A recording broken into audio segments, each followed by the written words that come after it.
Nosferatu, the new Robert Eggers movie, is now out in theaters, and oh man, this thing is awesome. This movie rocks. Robert Eggers clearly has a comfort zone, and his comfort zone is very obviously this Germanic, kind of Transylvanian kind of territory with the stories. These period pieces are awesome.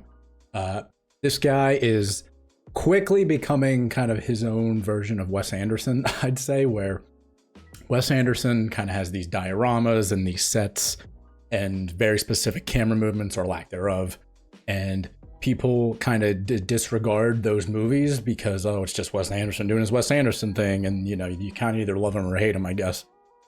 This Eggers kind of run that he's on right now, you know, The Witch, The Lighthouse, The Northman, and now Nosferatu, are all very much in his Transylvanian Wes Anderson type thing, I guess, that he has going. And he clearly knows that. He has talked about before how he's like, I made this movie because I wanted to, and because I'm very comfortable in doing what I do, which is very, very clear when you watch this movie. One of the big things that I love about this movie, and something that I hate about modern blockbusters and most movies in general, is how bad they look at night. These movies always look terrible at nighttime because they aren't lit properly. And Eggers so clearly knows what he's doing when it comes to lighting a movie at night.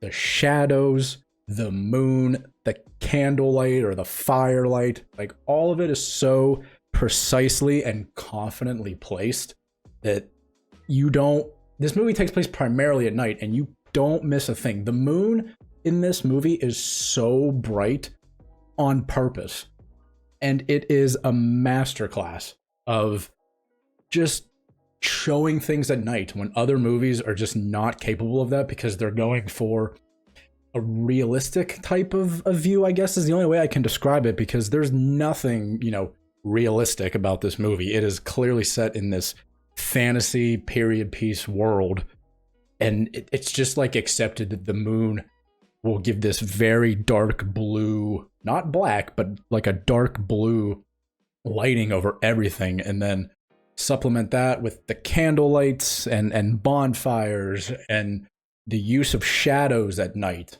and use of shadows during the day as well. It's just so good. The shadows are telling their own story while all the actors are doing their thing as well. The shadows in this are amazing, and it's just something that you can never take your eyes off the screen, I think, for a single second. The sets in this are incredible. The cinematography is perfect.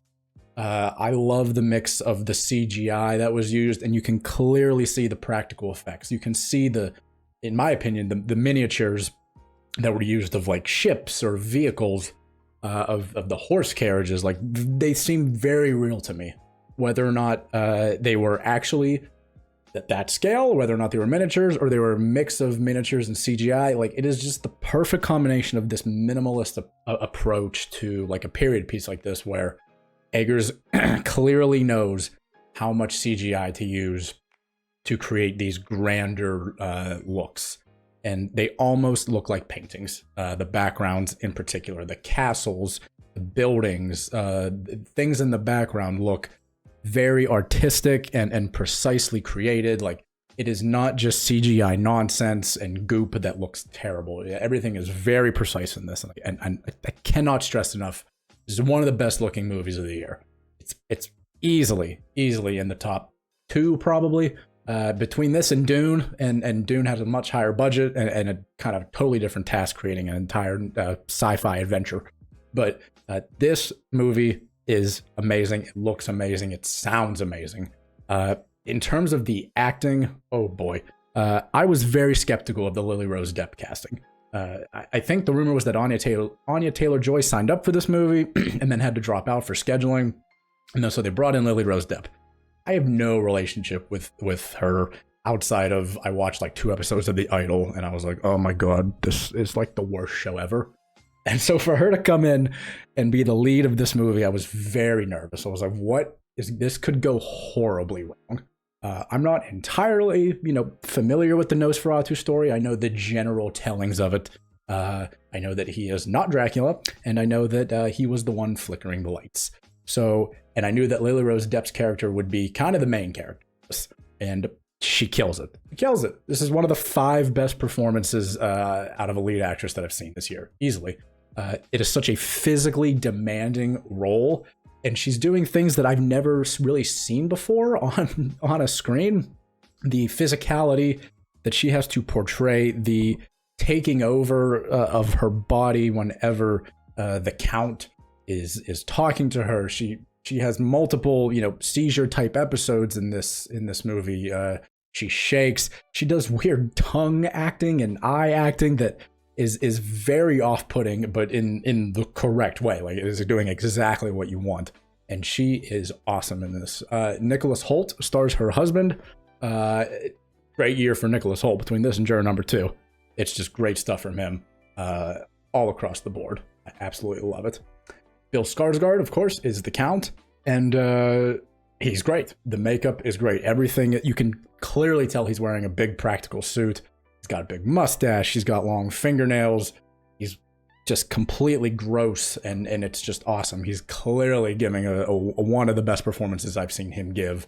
And he's Bill Skarsgård, he's It the Clown. He's in Barbarian. Like, he's just kind of doing his thing, but his thing is really good. And the voice of Nosferatu is very specific, but in a good way, where you do miss some dialogue that he's definitely saying, for sure. Like, I can't deny that. It's not the cleanest voice ever, but that's kind of the point. He is a count and a vampire at night, so it's really good stuff. Aaron Taylor Johnson and Emma Corrin are in this movie. I think they're fine. They're kind of serving their purpose. I've talked about Aaron Taylor Johnson before. This is the type of mode that I am okay with him in. He's on the side. He's being kind of lively. He's almost kind of the audience surrogate, where things are happening around them and they're like, well, this is weird. What is happening? How can this be? And I think it's fine. They don't steal the movie, which is good, I would say, but they're certainly not bad. So I don't want this to sound like, oh, they were fine, or oh, I wish it was someone else in that role. I don't. I think they're doing exactly what is necessary of them, and that's not always the most showy or the most important role. It just isn't. Willem Dafoe and Ralph Ineson are in this movie as well. Classic Eggers collaborators, and they're just having so much fun, especially Willem Dafoe. In my viewing, Willem Dafoe got like 3 or 4 pauses for laughter. He has tremendous comedic timing in this. He plays a kind of an outcast doctor that basically believes in vampires, and it turns out to be correct, I suppose. It's really good stuff for him. He is having a blast. So is Innocent, just kind of being in these Eggers period piece movies. They feel so comfortable and so natural. Nobody really looks or sounds like those two guys, and they don't feel like modern movie stars. They feel like they belong in these period pieces. And that's really the only knock that I kind of have against Aaron Taylor Johnson in this movie. I'll just go back to him real quick, that he does feel a little too modern for this role. And it's not that distracting because, again, he's serving his purpose. He's being more of an audience surrogate, kind of being like, what the heck is going on? And so I think that ends up making it okay. But at times, he does feel a little too modern. This is the first Eggers movie that has jump scares, really. He doesn't normally do jump scares between like The Witch and The Lighthouse, and even The Northman as well. Like there's not too many jump scares. It's very much about, the atmosphere, and it's less horror, more kind of thriller, intense. I was surprised to see some jump scares right off the bat in the kind of the first scene. There's a pretty big jump scare.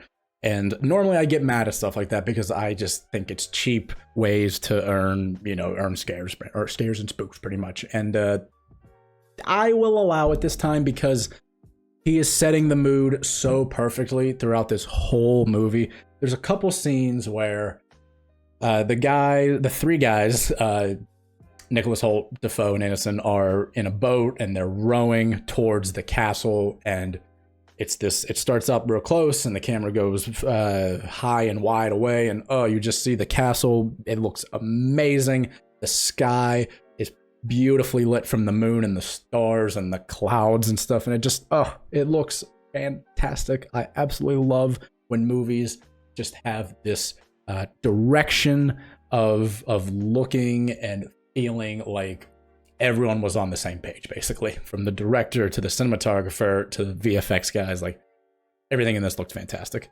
I don't want to spoil too much because it's just out, and I want people to go see this. This thing is awesome. I really don't have any notes for it outside of the fact that it did feel a little long. It's about 2 hours and 10 minutes, and maybe it drags in 1 or 2 scenes, but really, I don't care. Like, it's so interesting and fun to look at the whole time, and you're engrossed in it 99% of the time. And this is gonna be in my 10 favorite movies of the year for sure. Very much so. And I hope this gets some recognition from the Oscars. Cinematography for sure, special effects. Lily Rose Depp, maybe, but it's a stacked year for Best Actress, so I doubt it, but that's fine with me. This movie is fantastic. This is like a 9 out of 10 for me. I highly recommend it. Again, I don't want to go too deep into it. I don't want to spoil it. So go watch Nosferatu in theaters, and I'll see you in the next review. Goodbye.